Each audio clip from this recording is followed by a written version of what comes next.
Recorded a Zoom meeting and now want to trim, cut or polish it? Here's how to edit Zoom recordings quickly and easily. Zoom doesn't offer an in-app editing for recordings, but you can still make clean edits in just a few steps.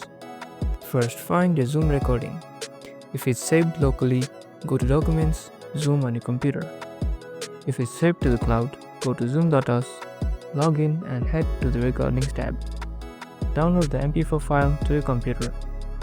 Now open a free editor like QuickChamp, iMovie, VLC, or even the built-in video editor on Windows. Here you can trim the beginning, cut out phases or unwanted segments, add intros, outros, or insert transitions. Once done, export your edited version and you're ready to share it or upload it to YouTube. From raw recording to polished presentation, Zoom editing made simple.